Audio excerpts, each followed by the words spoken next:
Former U.S. President Donald Trump leaves hospital after attempted assassination at Pennsylvania rally.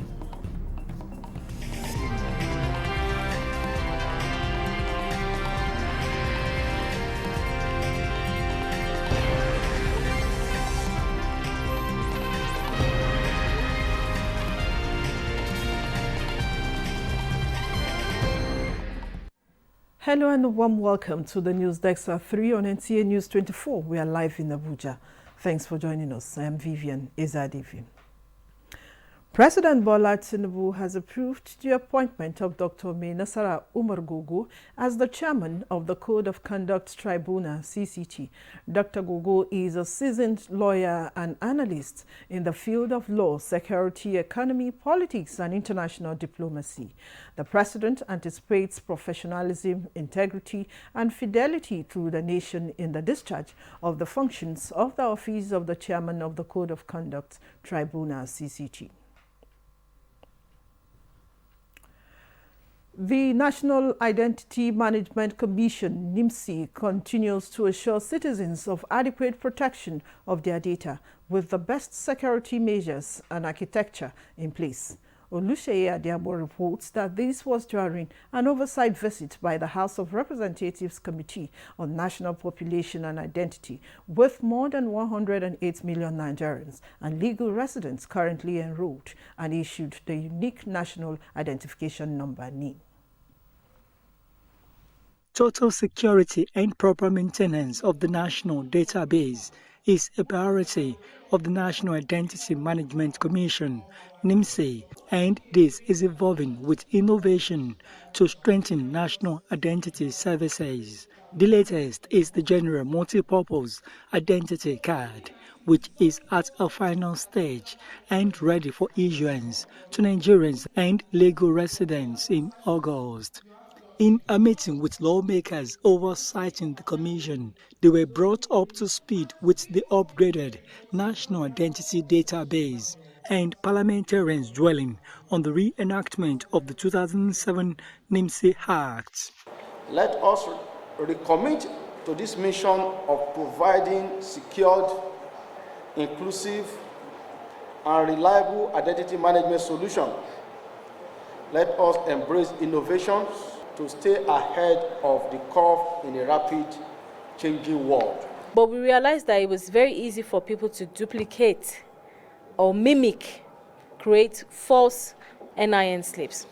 So we're in the process of scrapping that NIN slip and making sure that you're able to use your cards, which will have security features on it, so they cannot be easily duplicated.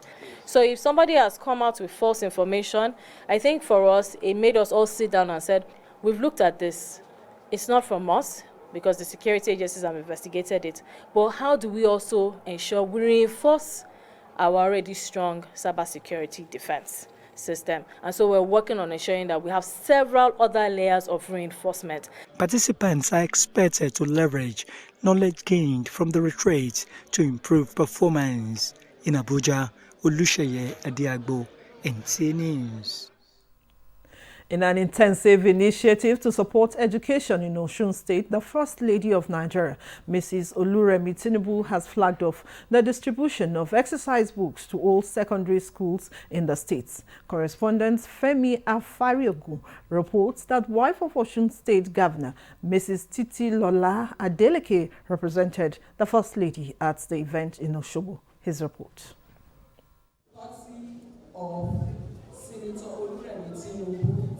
The flag-off distribution of exercise books to all secondary schools in Osun State aligns with broader educational reforms by the First Lady of Nigeria, Mrs. Oluremi Tinubu, aimed at improving access to quality education. Mrs. Tinubu, represented by Mrs. Titilola Adeleke, wife of the Osun State Governor, emphasized the importance of education and the role it plays in the development of young minds and the future of Nigeria. May I use this opportunity to appeal to parents to complement government's efforts on our children's education needs. Let us support the government of the day. Osho State Commissioner for Education, Eluwole Adedipo, reiterated Governor Adeleke's commitment to ensuring quality education is given to the students. Our governor is a lover of education. That is why he keyed in into the federal government programs in this state. What you have done here this day will go a long way to ensure effective teaching and learning. The initiative by the First Lady of Nigeria aims to distribute tens of thousands of exercise books in Osun State, ensuring that no student is left behind. In Oshogbo, Femi Afariogun, NTA News. In a bid to attract investment and stimulate economic development, the Katsina State government has introduced a range of policies aimed at creating conducive business environment. Governor Diko Rada announced this during a courtesy visit by Executive Secretary of the National Investment Promotion Commission, Aisha Rimi. Awal Haliru has more. The visit aimed to strengthen collaboration between Katsina State Government and the Nigeria Investment Promotion Commission to promote investment and economic growth in Katsina State. By collaborating with the Commission, the state aims to showcase its investment potential and attract businesses that will contribute to its economic development. The Executive Secretary Aisha Rimi explained that the Commission is touring states nationwide to promote investment opportunities and facilitate economic development. Part of our duties is to go out, and we are very intentional about this now, to go out to meet with states so that we can partner with the governors and the state investment promotion agencies, to also talk to investors who are operating to understand what their issues may be, challenges, where their challenges lie, and how we can even help them expand and grow their businesses. Governor Diko Rada highlighted several measures implemented by his administration to enhance investment drive. These include introduction of Treasury Single Account to streamline government revenue collection, automated revenue collection system, and the establishment of Katsina State Geographical and Information System to provide accurate data for investors. In the state, since when we came on board, I've been trying to see how we can ease business and allow business to come in and the flow of investment to come in without much restriction. Additionally, the government has initiated various programs to add value to agriculture, a key sector driving economic development in the state. These policies, the governor said, demonstrate Katsina State government's commitment to fostering economic growth and improving the lives of its citizens. In Katsina, Awal Haliru, NTA News. Indigent persons in Nasarawa State have continued to smile home as federal government sustains distribution of free fertilizers in Nasarawa State. Aliu Tijani reports that farmers in Karu, Kefi and Kogona are the latest beneficiaries. Karu, Kefi and Kokona have their turn to the ongoing distribution of free fertilizer as part of interventions by the federal government to boost food sufficiency in the country. 100 farmers in each wards of the local government have benefited from the free fertilizer. Governor Sule warns against diversion and selling of the items as they are meant to alleviate economic hardship and perhaps crash prices of grains in the market. In the body of this bag, you will see clearly is written that this is not for sale.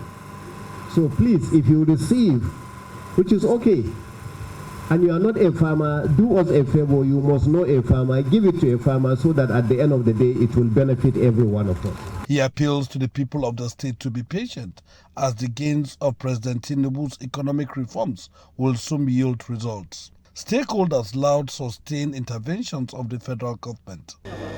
This surely is going to guarantee self-sufficiency in food production in the local government, and I believe across the state. And words cannot express the joy that is in our heart.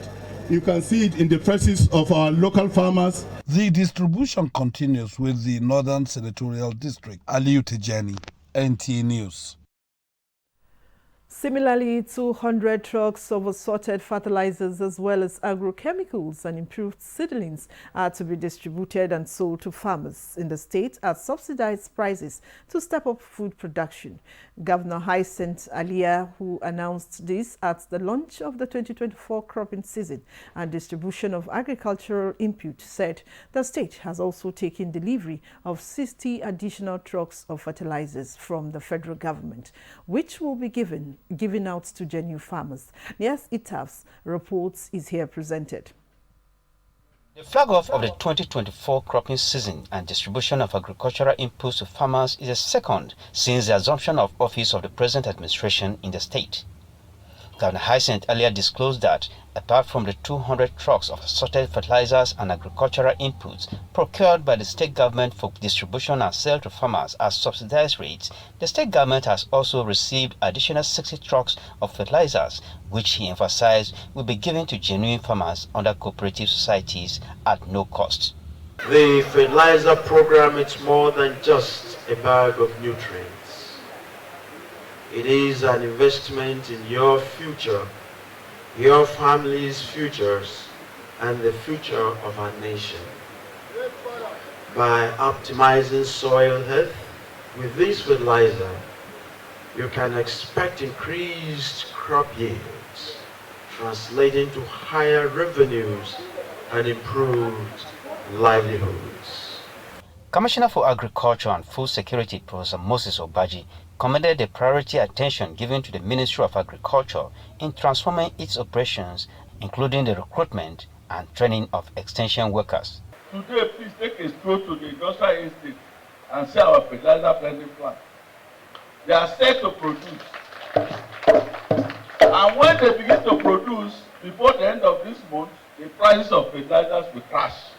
District Head of Mbabai, Chief Boniface Ikeanenge, on behalf of the traditional institution and farmers, appreciated the timely distribution of fertilizers and other farm inputs, promising to take advantage of the situation to ensure bumper harvest. In Makurdi, Elias, ETF, NTA News. Still from the food basket of the nation, the Benue State government is to fine-tune modalities for the integration of internally displaced persons in ensuring they are self-reliant in the area of micro-employment opportunities. This is as the state government is engaging the United Nations High Commission for Refugees for the implementation of the program in the state. Alias Zitaf has more. One of the priority areas of the present administration is the resettlement of internally displaced persons to their ancestral lands, empowering them with self-reliant entrepreneurship skills and their overall welfare. The model being driven by the state government under the support of the United Nations High Commission for Refugees is to ensure that these categories of persons are no longer a burden to the society, but to become agents of change and economic catalysts. The proposal by the Benue Investment and Property Company, BIPC, targets to provide sustainable and long-term solutions to challenges of refugees, IDPs, and vulnerable persons in areas of access to resources, psychosocial and entrepreneurship support. We just launched our branch, we just launched our fertilizer program, we just launched our water. We are bringing them on board. Come and learn the job and become a self-reliant.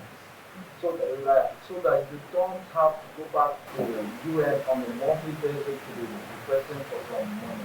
Country representative of the UNHCR, Ajin Jain, commended the commitment of the state government in supporting IDPs and refugees and encouraged BIPC to prioritize business endeavors that could make significant impacts on the lives of the displaced persons. The proposal for the support initiative is to be submitted by BIPC to the office of the UNHCR for further consideration. In Makurdi, Elias, ETF, NTA News. This is the News Desk at 3 on NTA News 24. Let's take a break now. More reports when we return.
Welcome back.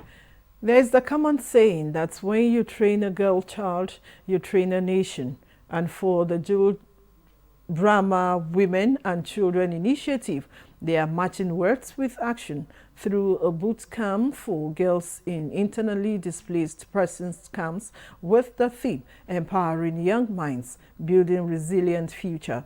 Daniel Aderie has more. Whatever it is your story is, we just want to reassure you that you can be that person you want to be. Summer is upon us. Unlike most summers, young boys and girls are often engaged in boot camps of all kinds. For Juwasi, this is unlike any other boot camp. It is for young girls with big dreams but little means. Whenever these internally displaced girls are now exposed to these situations because of crisis and war and everything that has led them to this place, I just thought to myself, what can I do to help? Beyond giving them food. Of course, my NGO has been reaching out to them with food materials, educational materials and all that. But these children, these young girls, they are more vulnerable to being victims of sex trafficking, human trafficking, and if we do not put in our own quota, then who will? Today we set out today for sensitizing the IDP girls on basic things that can help them build their confidence, develop themselves, and precisely avoid dangerous paths like being trafficked, which was one of the issues we address here. Most issues have to do with even understanding what mental health entails.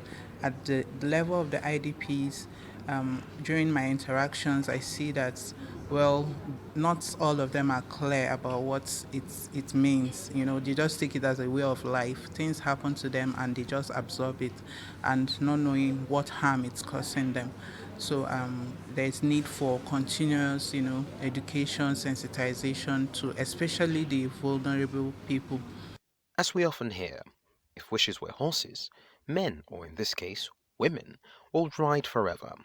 But for the likes of Rukayat and Dorothy, their dreams are not just limited by wish, but are propelled by sheer belief that it could become a reality someday. I want to be a journalist when I grow up. I want to become a game programmer. My biggest dream is to become a fashion designer. My big dream is to be a businesswoman. Growing up, I found out that I love interacting with people. I love talking to people. So I built this confidence on becoming a journalist because that's the work they do. They interact, they explore, they learn. I'm just trying to be creative on my own, trying to make something different that people like. Like, for example, if I wear something like this and someone says he likes it, I'll try and make something more different than this one, that you like it more than the one I wore. I love business and I'm into it right now as I speak. I'm into clothing. I buy and sell clothes. What I've learned is that, in anything you want to achieve in this life, you have to work hard. Nothing is impossible. Nobody is better than you. Anything you set your mind to, you'll be able to do it and you can achieve all your dreams. In Abuja, Daniel Aderie, NT News. For Nigeria to attract foreign direct investment, Ambassador Mariam Kun Tori of ECOWAS re-emphasized the need for essential developmental effort to enhance humanitarian initiatives in the country. She gave this appeal at the inauguration of the 2024 1,000 Peace Ambassadors of Nigeria in Abuja. Steve Lona Nwokolo has the report. Peace, as it were, is a multifaceted concept that entails the absence of conflict and violence, as well as the presence of positive conditions for human flourishing. It is in recognition of this that the founder of the 1,000 Peace Ambassadors, Kingsley Onuche, is using peace as a tool to bridge the yearning gap for humanitarian and socio-economic development in Nigeria. As peace ambassadors, our mission is to harness the power of diplomacy and to connect Nigerians with global partners, attract economic investment, and enhance humanitarian efforts. Economic stability is the cornerstone of national prosperity through strategic diplomatic engagement. Andrew Adama is a patron of the 1000 Peace Ambassadors Initiative, and he encourages the youths to take advantage of the government's empowerment efforts to better their lives. We are coming to partner, to learn, then to replicate what they have taught or they are going to teach for the benefit of Nigerians. Other advocates of peace sue for women involvement in the socio-economic development of the country. Women in West Africa are making significant diplomatic effort to promote economic investment growth in the region, including advocating for policies and programs that support women's economic empowerment, encouraging women's participation in trade and commerce. In that way, we can plan in each and every state, maybe in later stage, with the help of the government or the governors of the states. They can provide us help like a land or something warehouse, which we can make the facilities. Integrating these approaches, which include global partnership, human rights protection, they say Nigeria can leverage peace as a foundation for sustainable development. In Abuja, Steve Lonai Nwaokolo, NTA News. As part of efforts to ensure that Nigerian architects are physically and mentally fit to produce sustainable architectural designs and practices that can reduce energy consumption, lower carbon emission, and as well as promote a healthy lifestyle, the Institute has organized a 5-kilometer fitness and awareness work for its members and partners in Abuja. Thomas Obetere reports that the awareness work is part of the 40th anniversary celebration of the Abuja chapter of the Institute. To mark the 40th anniversary celebration of the Abuja chapter of the Nigerian Institute of Architects, series of physical, mental, and health exercises are lined up to herald the event.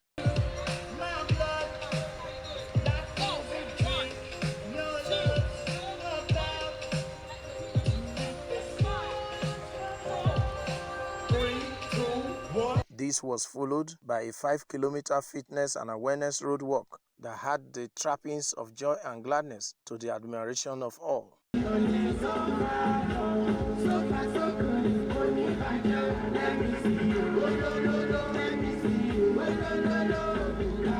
Architect Yomi Shola Adebi says the effort is geared towards physical fitness, healthy lifestyle, as well as mental alertness for maximum efficiency in the course of performing their duties. We live in a very volatile, uncertain, ambiguous, and complex world. The challenges globally is amazing, and we just need to stay fit and be healthy. When you are mentally healthy, you can handle issues, you maintain balance, and you can live healthier and live long. And they just wanted to lay emphasis on the fact that people should begin to take cognizance and focus on their health. It promotes cardiovascular health. You know, it's advisable for you to undertake such workout from time to time. You get to, lose weight, keep fit, and just general well-being. We are here to do a walk, fitness, to mark the 20 for Black Pelican and 40 for NIA Abuja branch. They also canvassed for the creation of awareness on the need to embrace the use of renewable energy, installation of programmable thermostats to regulate air conditioning system efficiently and keep track on electricity usage with smart switches and sockets. In Abuja, Thomas Ogbetere, NTA News. And to a bit of foreign now, former U.S. President Donald Trump has been reported to have left the hospital and returned to his home in New Jersey after he was injured in an attempted assassination during a campaign rally in Butler, Pennsylvania on Saturday. Trump, who emerged with a bloodied face, says he was shot in the ear, describing a bullet tripping through skin. Donald Trump Jr. told ABC News that his father, Donald Trump, is in good spirit as he remains under medical observation after the assassination attempt. Despite the assassination attempt, Trump is still scheduled to fly to Milwaukee for the Republican National Convention. And that's the News Dexa 3 on NTA News 24. Thanks for watching. I am Vivian Ezadifi.